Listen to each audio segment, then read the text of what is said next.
Monique Robinson, Chief Program Officer at Reconcile New Orleans, better known as Cafe Reconcile. And one unique talent that I add to my city, I like to consider myself a connector. Over the years, I've been here in New Orleans, although I am not homegrown or born here. I've been here for a little over 30 plus years. And so I pride myself on knowing a lot of people and helping them make connections, which in turn really grows the network and has informed some of my best work here in New Orleans.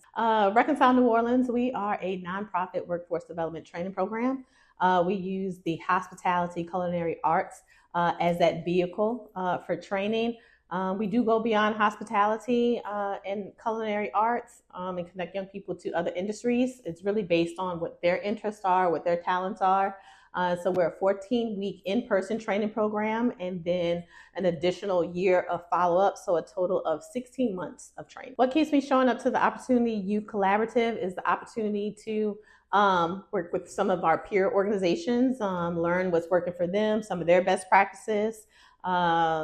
We've gained a lot of informative data that helps us inform us on how we're going to do our work. Since Reconcile's been in the collaborative, we've improved our outreach recruitment process. We lean in on one of our partner organizations, New Orleans Youth Alliance, NOYA, and utilize what worked for them for outreach and recruitment, really focusing on utilizing a text messaging platform to engage with young people. As a couple of years ago, we were struggling with that. And since then, we have improved how we communicate with young people, getting them in for orientation, open houses, and really utilizing that texting platform to increase our applicant retention as well as our program retention.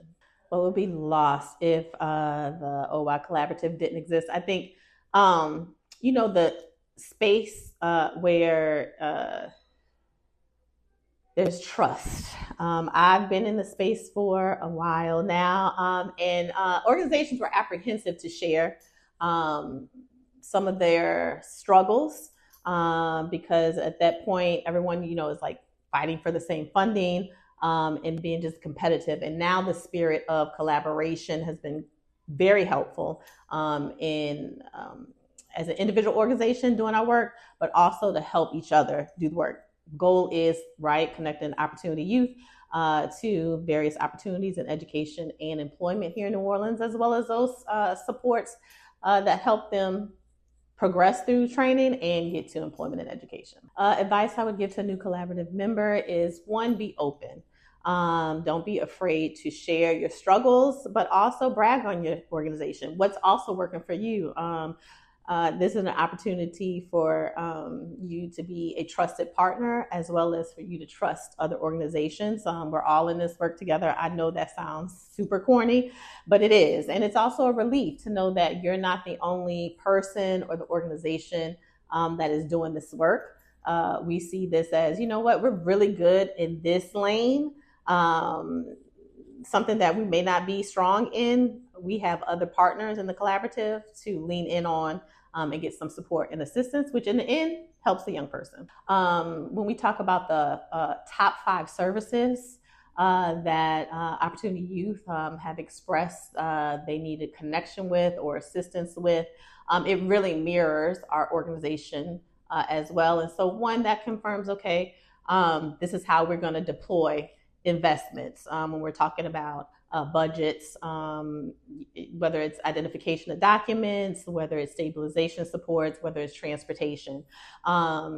Just most recently, right, we have the Opportunity Youth Pass. In the past, for us, transportation was a huge budget line item that has decreased as a result of the Opportunity Youth Pass and young people 16 to 24 utilizing that service. And so we're now able to deploy our funds to a different budget line item, many of the same that were listed in the top 5. I wouldn't say necessarily what we weren't getting wrong, but we were not focused on the belonging, meaning, and well-being and purpose. Data touch points, we started 2 years ago, capturing that with our alumni, again, when they get into that 12-month or year follow-up after they complete our program or not. and they're connected to employment and education, what does that experience look like? When we talk about what is quality employment, is that dictated by us, adults, funders, or those adult stakeholders? Those touch points of belonging, meaning, well-being, and purpose is from the vantage point of the young person. And really, that gives us a stamp of approval of, hey, this employer is valid. This employer has been vetted by the young person, and this employer is represents safety and security, and the young person feels seen there or not. So I think that's an area of growth for us that happened over the 2 years that we've been part of the collaborative. Well, it continues when data or the wrong data is presented or talked about with young people. It continues this false narrative that adults in the community, whether they're leaders, politicians, heads of organizations, continue to keep this narrative going. Usually it is something that is outdated and archaic, and really reflects that you're out of touch with young people in your community. And so I think this data dashboard is going to give New Orleans, all the adults in New Orleans, a sneak peek into what is really happening, so we can stop with the narrative of negativity or archaic storytelling. I think this data dashboard really elevates the young people that may be co-enrolled in many of our organizations. I think it's going to be helpful to show the longitudinal data over the years, especially as we align this with our youth master plan, the 10-year plan of where young people started, what their progress is, and where have they ended up. So I see that as one really good thing. Second thing, I think the dashboard really elevates, again, we're an organization that wasn't capturing the belonging, meaning purpose aspect of the young people. And so this elevates their voice that I don't think necessarily was being captured throughout all of our organizations. The dashboard should be used by everyone in New Orleans and beyond, especially when we're talking about financial investments, especially since we're talking about the next generation of talent in New Orleans.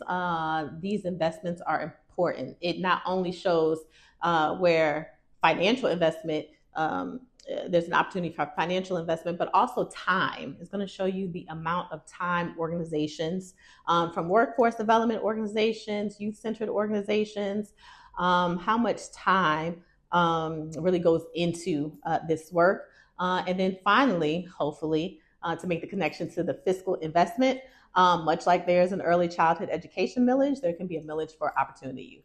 A message that I'd like employers, other nonprofits, city leaders to really gain from the dashboard is that I think this dashboard gleams community, especially when you dive into the belonging, meaning, and well-being and purpose touch points of it.